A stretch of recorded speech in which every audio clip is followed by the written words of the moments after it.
CJNU 93.7 FM Nostalgia Radio in Winnipeg is the proud broadcast partner of the Health Sciences Centre Foundation Bannatyne Legacy Circle Celebration. Presented by Johnston Group in partnership with Canad Inns, with additional support from Belfosh Signs and outstanding branding. I'm Adam Glynn, and I had the pleasure of putting together this very special broadcast during a very unusual year.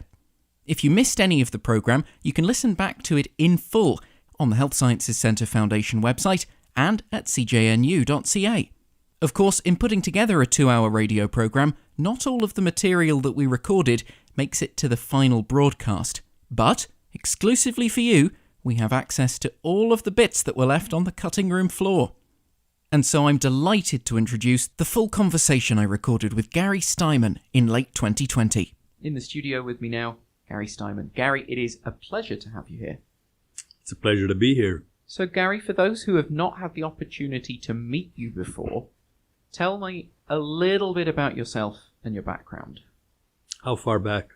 Well, let's go from the very start. I was born in Winnipeg. Good man. My mom and dad lived in the Commodore Apartments on Broadway. And I was born in 1936. Mm-hmm. And after 1 year, we moved to McGregor and St. John's in Winnipeg's North End. And I went to Ralph Brown School. No, first I went to Robertson Memorial, because every few years my mother had another child, and, we had a total of 4 boys. She was trying for a girl, but after 4 tries, she gave up.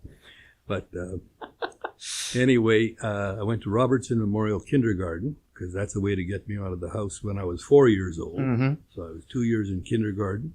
Then I went to Ralph Brown Elementary School. And then we moved to Matheson, just off Salter Street, still in the North End. Mm-hmm. And we went to Luxton School for junior high, and then St. John's High School, the famous St. John's High School in North Winnipeg. So what was it like growing up in the North End?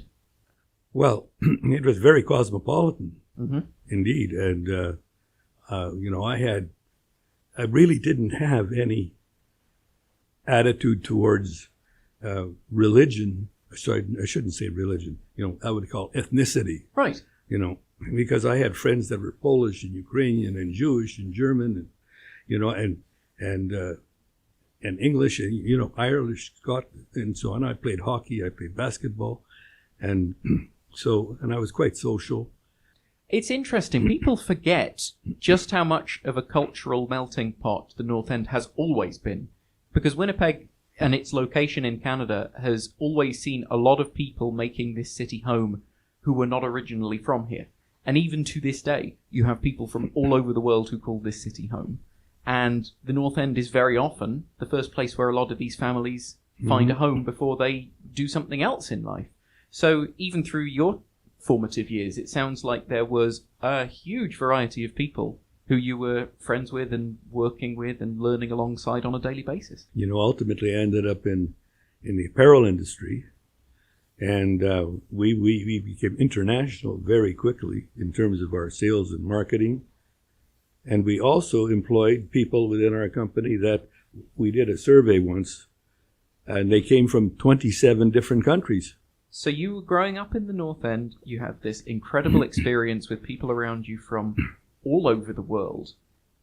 What was it that inspired you through all of this to become a chartered accountant? When I was in junior high school at Luxton School, my ambition was not towards studies. It was towards, and the same thing in high school, was towards socialization and sports and having fun and so on. But they had a career day when I was in grade 9. And a chartered accountant by the name of Lawrence Tapper, he came to tell us, that those that were interested, what a chartered accountant does. And I didn't know anything about accountancy. And he described the chartered accountant as being a business doctor. And I knew what a medical doctor was, and I really didn't have too much interest in that because I didn't have a sort of a stomach for pain and suffering. So I liked the idea of being a business doctor. So I decided in grade 9, that's what I wanted to be. I didn't know what it took to become one, although Mr. Tapper did allude to the fact that it's very difficult. You know, you have to article for 5 years and you get paid next to nothing and things like that. And, and as my buddies in high school said when I told them I was going to go into chartered accountancy, and I was accepted under very trying circumstances, I might add. And they said, Steiman, you're wasting the 5 best years of your life. I said, yeah, you're probably right, but I'm going to go and give it a shot anyway. Well, clearly you had sticking power, because not only did you give it a go, you made a heck of a job out of it. Well, I did, because, shortly after I got into the program, I had to change my whole attitude towards studies and my work ethic towards learning about the profession of accountancy. And so, yes, I did that, and I was quite successful academically there. And then I went on through business. And, if I could just say fast forward, in, I forget the year now, 1996 or something, the Institute of Chartered Accountants elected me a fellow of the Institute and allowed me to use the letters FCA after my name. And what that is for, it says right on my certificate, it's for, providing the profession with conspicuous, I made a conspicuous contribution towards the profession of accountancy. That's amazing. It is, particularly when I wasn't practicing chartered accountancy. Well, it's nice to be able to look back, though, and have the Institute recognise the contributions that you've made. Mm-hmm. You touched upon it there. Your career has led you into doing various different things. Mm-hmm. So after you qualified, I understand you were working in the income tax department. Not the most glamorous job in the world. No, but that's right. The people don't sort of give you a call and say, why don't you come over and talk about this? No, it was the most glamorous, but it was extremely interesting. I wanted to learn, of course, in accountancy, you learn taxation, but you're not from the outside. There's whole chapters of our program is based on taxation. I wanted to learn from the inside because I had an interest in pursuing a career along that vein. So I dedicated, from the outset, I said I'll put 3 years in here because I heard the general feeling was that after you work in the civil service in any capacity, you get spoiled. And spoiled in a positive way, okay? Because you get accustomed to what a civil servant does. Right. And you have a very good pension, a very good holiday program, a very good health and well-being program. All the perks were good. Employment was permanent for most part. And so when you're a young man of 22, what are you looking for? And I was looking to learn about taxation. So when I was interviewed there for a job, not for a job, but to find out what they did there. Right. What are they going to teach me? The interviewer, said to me, that you'll have to learn if you get accepted to a position. You have to fill out an application and get accepted. Then you'll learn what goes on here. And I said, that the only way? Yep, that's the only way. So I filled out an application, and the next thing I know, they called me and they said, you've been accepted. So, okay, well, now I have to make a decision. Do I really want to go there for 3 years? I still don't know what you do there. Yeah. But I have to go there to find out, work there to find out. Well, I did, and I found it to be quite interesting. I mean, the basic assumption is that you may become a figuremonger of some kind. But I was told, and early on, and this is not written anywhere, but you're not here to do, pardon the expression, fart and tick audits. Right. You're not here to do the work of the auditor of the company. You're here to make a quick assessment of whether the company, the taxpayer, is paying an appropriate amount of tax, considering what they do and so on. You make a quick assessment. And that you can probably do in a half a day. Right? So I adopted that and said if I couldn't find a significant taxation issue that I was comfortable with, that it was favorable to the department, I'd close the books and say, nice knowing you, and that was it. Right. So my attitude was not to go in and clobber a guy over his auto expenses or travel costs or entertainment or all these things that are, that are looked at and fought over. I call that this Mickey Mouse issues. Right. And here I was only 22, but that was my attitude. So it was more about big picture and less about nickel and diming. Yeah, and I had a very successful career at the tax department. The director basically told me, because I had one-on-one conversations with him, because I would work late. I mean, I'd work after quitting time, and he encouraged me not to do that. He said, there's 36 other chartered accountants here, and you don't see any of them working late. And I said, well, I can't turn my brain off at 4:30, And he says, well, turn it off at 3:30 and come in for a coast, and so on. He encouraged me, and he basically said, one of the things that you have to know, in addition to what I've already mentioned, he said, you have to know it's not your job or our ambition here is to go and upset taxpayers. Interesting. That's not our focus. It's not to go to court.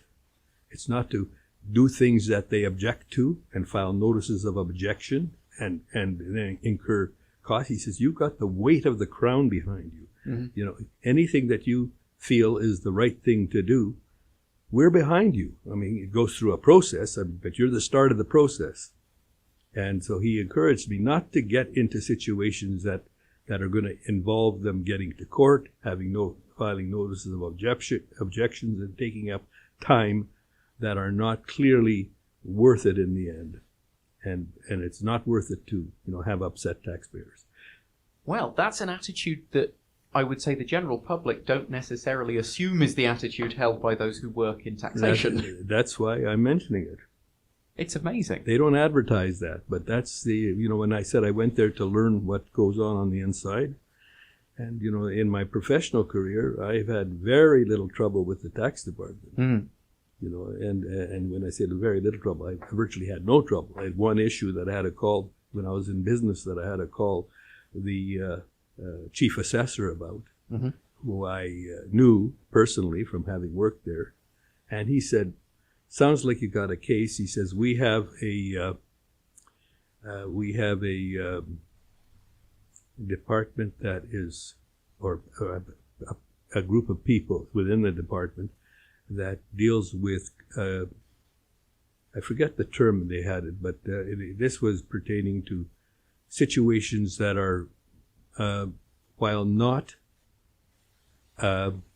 contrary, or while maybe contrary to the regulations as they're written, there are extenuating circumstances that can't be taken into consideration in making an assessment. Right, so it's kind of like the department of dealing with the spirit of the regulations rather than the letter of the regulations. Yeah, because here I had made a judgment call on filing my own income tax that was wrong.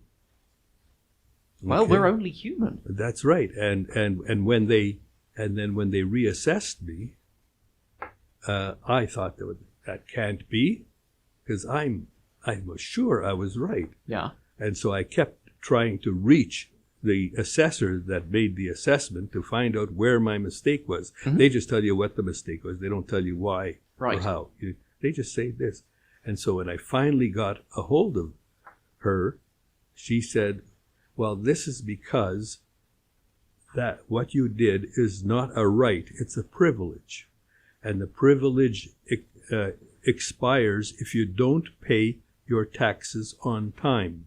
Oh, interesting. And here the reassessment came in, and and it was a matter of a few $100 that was involved, came in, but I didn't pay it because I wanted to talk and find out if it was they were indeed right and I was wrong, because I couldn't see where I made the error. So I ended up having to not be able to get in touch with the assessor, and it took me about 3 or 4 weeks, I forget what, but past the time that I had to make the payment. So here I was late in paying my taxes. So as a result, my taxation base was changed. Right. And believe me, the net change cost $80,000. Good Lord. $80,000, yes. Wow. And so I thought that was worth a call to the chief assessor. He put me in touch with making this appeal to this committee. And the thing is, are you going to knowingly not pay $300 when the possible potential risk is losing $80,000 in taxes? Yeah. And so that was when I stopped doing my own income tax returns. Well, I think that is a very good example of the fact that we're all human. You as a human can make an honest mistake, but then when dealing with a sort of monolithic organization like Canada Revenue, heavens above, there are still human beings within that organization, and if you can prove the right thing and talk to the right person, it can be sorted out.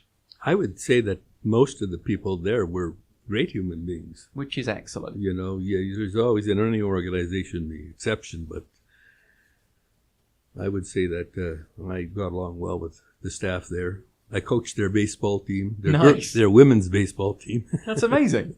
So I'm going to continue on that theme then of business, because you started in taxation, but you didn't stay there for too long. 3 years. 3 years. And what was it that tempted you away? Well, it was my plan that after You didn't want to be too comfortable, I guess. Well, no, after 3 years, I wanted to set up my own practice, and I wanted to become a consultant in taxation, estate planning, and system work, which I did. So that was not, it was part of the plan, and I had no reason to leave the tax department other than to meet I had learned what I went there to learn, and I was comfortable that I was ready to go and take advantage of my newfound knowledge and my skills. So I set up and I started getting clients and so on. And then that changed within 6 months. What is it they say? The first thing about the plan is be prepared to throw the plan out the window. Well, you see, because the thing is, it was rather interesting because the word got out. How, who, doesn't matter, but it got out that I had left the tax department. And it got out that, if I got into any business that I could, that needed somebody to do something in a positive way, I could be a candidate. So I was approached by Ralph E. King Jr., because his father was also Ralph E. King. He was an industrial engineer from New York City, and a consultant. And he came to Winnipeg to rescue a fledgling garment company. And after 1 year, he managed to lose all the equity of the company. Oh my goodness. Of course, it wasn't a large company, so it didn't have a lot of equity. But it had $100,000 of equity, which at that time was a fair sum. Yeah. And so he approached me to become his partner. And, here I am. He's 15 years my senior. And I told him, Ralph, I said, I'm not interested in the schmata business. My grandfather started the first one in Winnipeg in 1900. And it took me everything I could stomach to go up there to get a leather jacket or a leather coat, because they were specialized in leather and sheepskin products. They made the buffalo coats for the Winnipeg police force and so on. Anyway, so I don't think I'm interested. But Ralph, being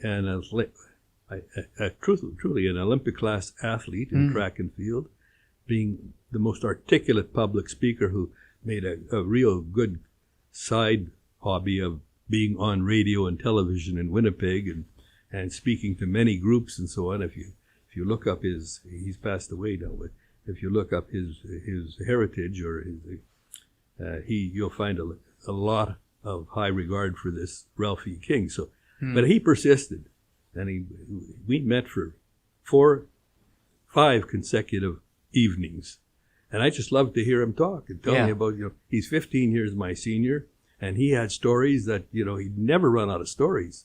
And if he wanted to talk about jokes, he could be in a room full of people and bet that they'll run out of jokes amongst them all before he'll run out.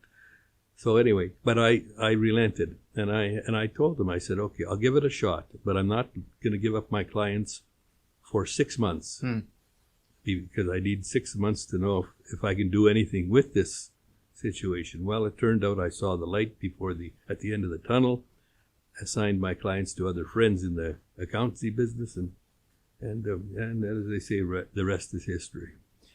Well, I mean, you are clearly somebody who found himself as the right man in the right place at the right time a couple of times in your career, because you were the right man in the right place at school when you had somebody coming and saying, this is what it means to be a chartered accountant, and you suddenly had that light bulb go off in your head. But there were so many other kids in the same room.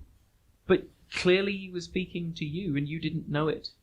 Well, it's interesting. I just find it very interesting. And then you make a success working at Canada Revenue and doing everything that you were interested in doing in terms of learning, but you still had your plan, and you followed and executed your plan. And then the plan completely went out the window when an opportunity presented itself that was clearly a unique challenge, but you were the right man. Well, on that subject, I'll just mention one thing. Yesterday I saw a program. It was an in-camera program with Jerry Schwartz, who you probably know. And I think it's not a secret that his company owns almost 1,000 companies. And when he was asked by the interviewer, what's the most important thing in your success in business? He says, the people. The people in every company is successful based on its people. Now there's lots of people. So it really is making sure the people in the job are the right for the job, and the job is right for them. I think at this point, on the subject of people, I have to turn the clock back slightly and ask about how you met your wife. Well, here's what came out of it. I'll just be happy to read it to you. Early in his career, while still with the income tax department, Steiman would enjoy his weekends visiting some of the exceptional nearby summer resorts like Clear Lake in Riding Mountain National Park and Kenora, Ontario on Lake of the Woods. On one trip to Clear Lake, he met Gwen McInnes, an attractive newly graduated RN who was celebrating with her fellow graduates at the local dance land. He introduced himself to Gwen, and they danced, and some 6.5 years later, they were married at the Emmanuel Lutheran Church, located at College and Mackenzie in North Winnipeg on December 23rd, 1968. And then there's another line. Gary said, Gwen is the love of my life,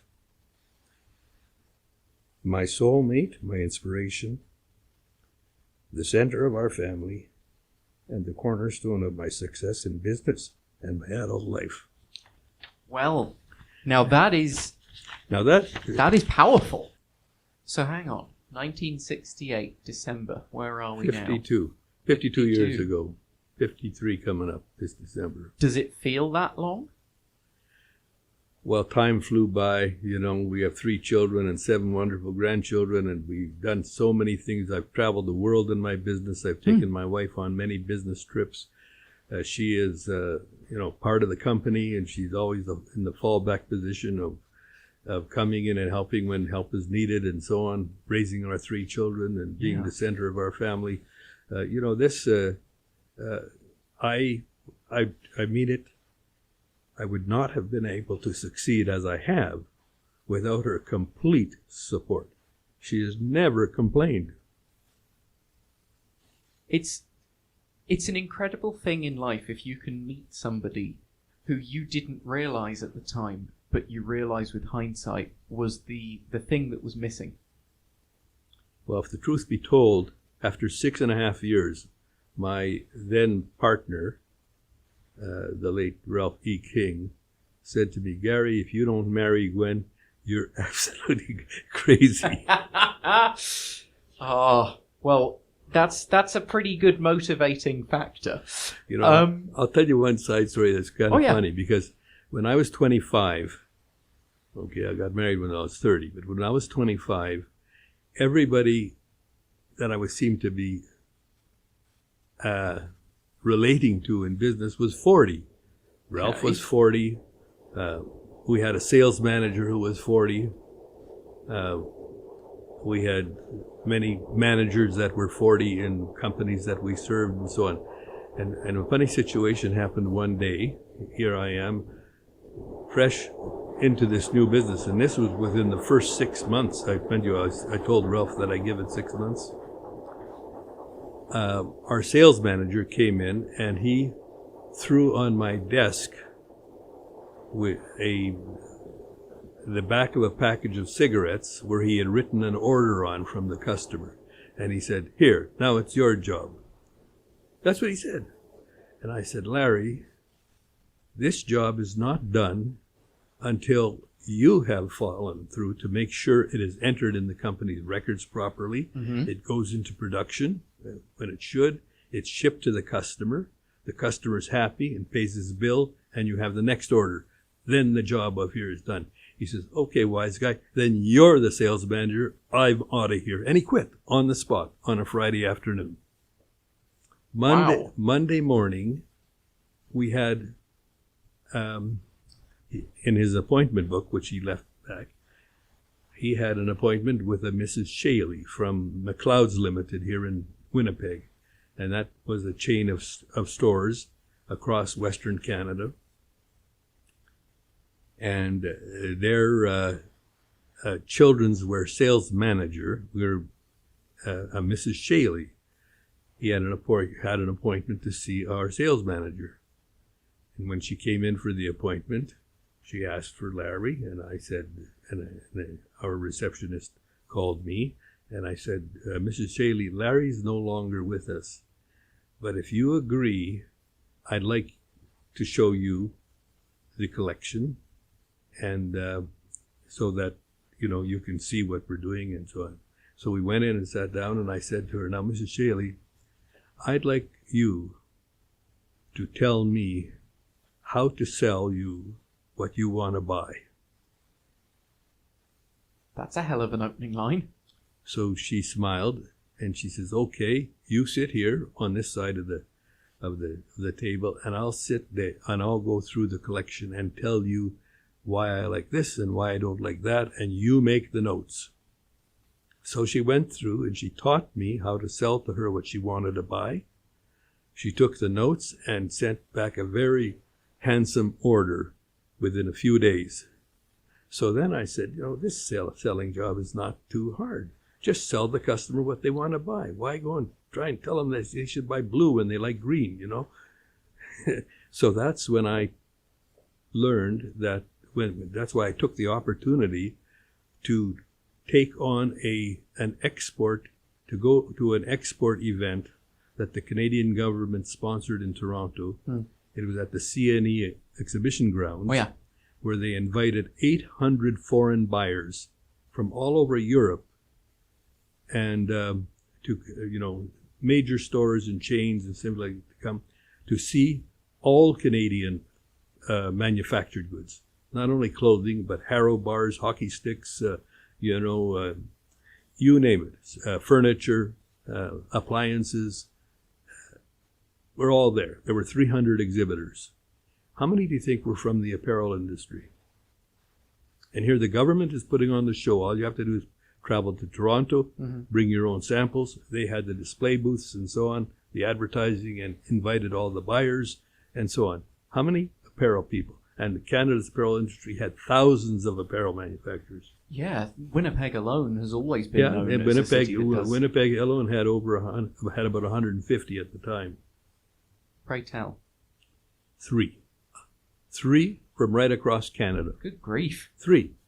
Because the popular belief is you don't export apparel from Canada, you import it into Canada. You go somewhere else to buy textiles and particularly apparel. Yeah. So I didn't know that. And my partner, Ralph, he wouldn't tell me that. He knew it, but he wouldn't say. Because, at the end of the day, he told me why he didn't tell me, because I would find out for myself. Right.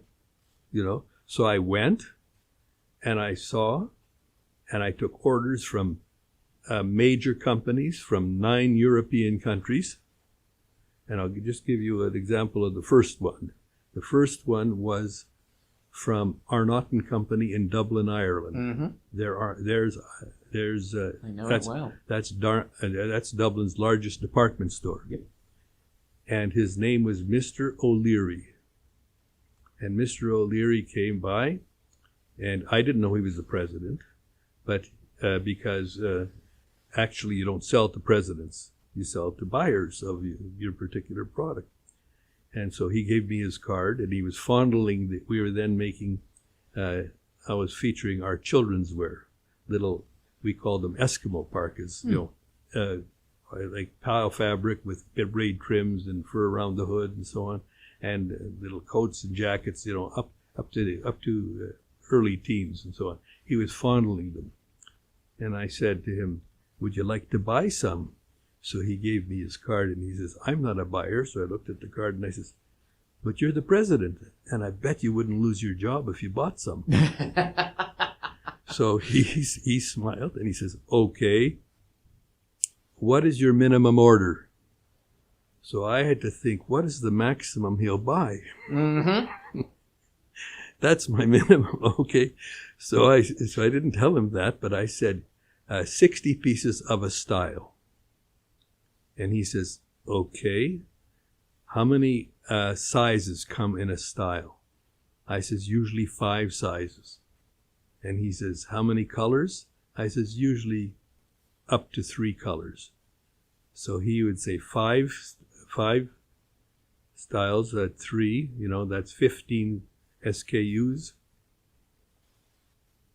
He says, "That's a piece of cake." He says, "I could buy 4 pieces per SKU and get into your minimum order of 60. Accountants do that, you see. And so he says, "Let's sit down." So he went through the whole collection. He bought 800 garments in total. Wow. Sampling this and that. And he says, "If these things work," and he says, "I love them." He says, "I'm going to send you 2 buyers directly from Dublin next year, and they're going to come to Winnipeg," which they did. They flew into Winnipeg. They didn't go to Toronto. They went from Dublin to Winnipeg. In fact, in them years, they had direct flights to... Oh, yeah. The Air Canada was flying all. And then they went on to New York and back to Dublin. And that was just an example of what we did. But I didn't tell him what to buy. He told me what he wanted. That's amazing. And we had then Marks and Spencer came in. Oh, yeah. And of course, they went through our collection and actually even wanted to come to our factory in Winnipeg and see the operation and so on. And they didn't ask me what they didn't ask. I didn't sell them anything. They just went through and figured out, like Mrs. Shaley, what they liked and what they didn't. And when I told them, and as he was going through, this was an older man here whose job was to find new sources and new products. He says, no, this I can get better in Europe than here. And he had all the reasons why he passed it. He says, but this is unique. This is something new for us in Europe. And that's how we sold to Europe. That's how every buyer in Europe bought. They bought what they wanted to buy, not what we wanted to sell them. Because when you look at fashion, a lot of the fashion came from Europe. Yeah. And if we copied European fashion, which we do, they're not interested. No. No, why would they buy it back? But and when I said to Mr. O'Leary, I said, you talk if these going to work. I says, these are fabrics that any manufacturer can buy in the world, and they can make. The word is knock off. They can knock off these Eskimo parkas as we called them, igloo coats and so on. You knock them off. And so he says, yeah, he says, but an Eskimo parka made in Ireland just doesn't have the right ring. Right. Oh, God, I mean, as I sit here and chat with you, Gary, I think the abiding thing that's coming through is a life well lived and a career well worked. Because clearly you took great pleasure in doing what you did, and were passionate about it. And even in latter years, you continue to show great passion and dedication to our community. As we bring our conversation to a close, of course, we want to focus on the Health Sciences Centre Foundation. Absolutely. And I guess the best place to start on that was, how did you first get involved? With the Health Sciences Centre Foundation? Well, I first got introduced outside of, casual interest. My first direct introduction was a year ago when I went to the Legacy Circles event, and they had some new legacy donors to introduce. And of course, they told then about the foundation and what it does and so on. And my wife, as I said, is an honorary director, and she never preached to me that she became a legacy donor. And I thought it was a great idea for her, because she knew all the good reasons. Yeah. Never, and then I heard about it then. And that's when I got interested. I said, this is a great organization. I want to be, why shouldn't I become a legacy donor? I said it to my wife. And she says, you should. So this was the beginning and end of that story. So that was the spark. The spark, yeah. Now I had as you get older, you get more knowledgeable about health, welfare, and the people that provide it. And in business and personally, I've always supported the various health organizations in Winnipeg. Cancer Care, St. Boniface Hospital, Misericordia Hospital. I mean, we have where I had the misfortune of having prostate cancer and going to the Misericordia Hospital to have the surgery done.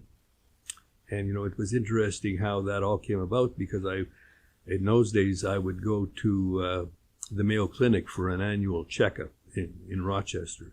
And when people ask, why do you go to Rochester for a checkup? I said, well, I can get it all done in less than 2 days, have all the results and everything else. This is when I was very busy and active in business. And so this particular time, I was 55 years old at the time. I'd gone for my checkup, came back, and they had taken a PSA there, but they had not the results, because you get the results right away there. And that's one of the last tests I had. They didn't have the results by the time I flew home. So they phoned me and they said, you've got an elevated PSA, and we'd like you to get an ultrasound done. And you don't have to come here for that. You can have it done in Winnipeg by your urologist. I didn't even know what a urologist did.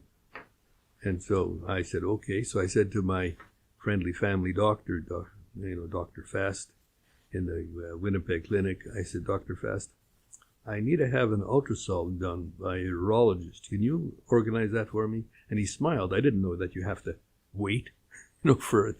He smiled. He says, yeah, I think I can do that. So it turns out that the doctor he assigned to me was a doctor who I knew from the lake. I knew he was a doctor. I didn't know what kind or anything like this, but he was a friend. We did things together, and we never talked about his profession or whatever. Because at 55, I had no health issues. So he had his partner do the ultrasound, his young partner, because he felt the young one has a little bit more knowledge about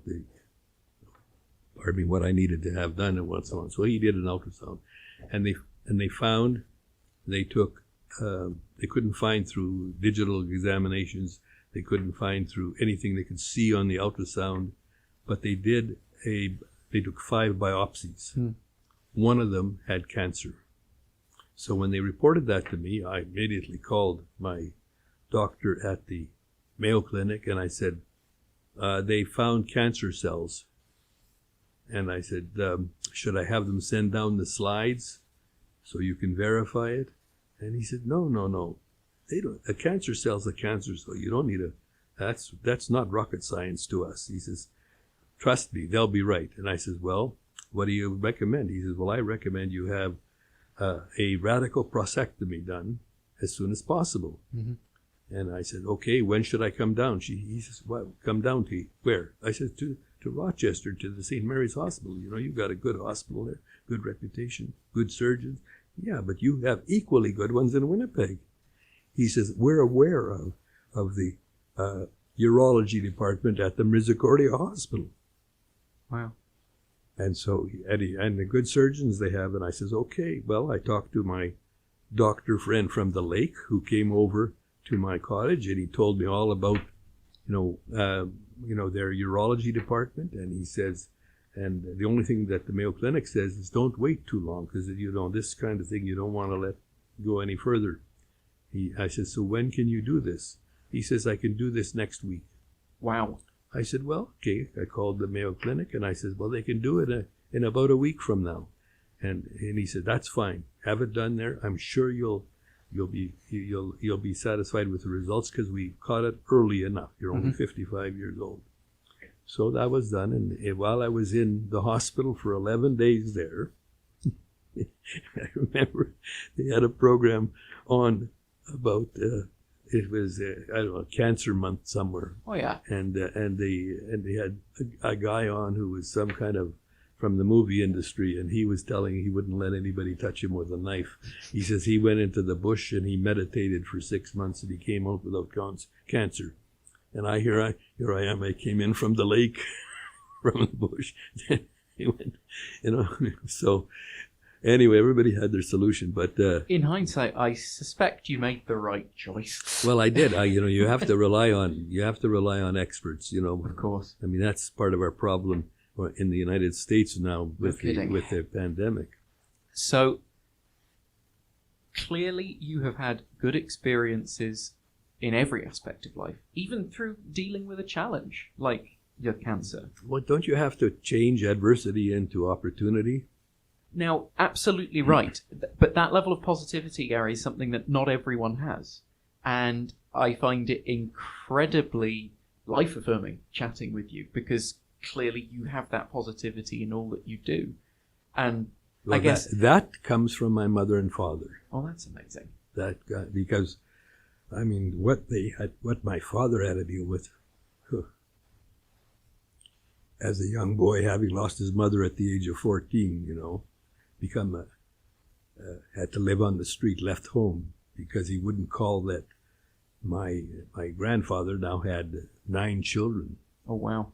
At home, she died of childbirth with the 9th child, and interestingly enough, my father, being the oldest boy, he had one older sister, was sent to get the doctor.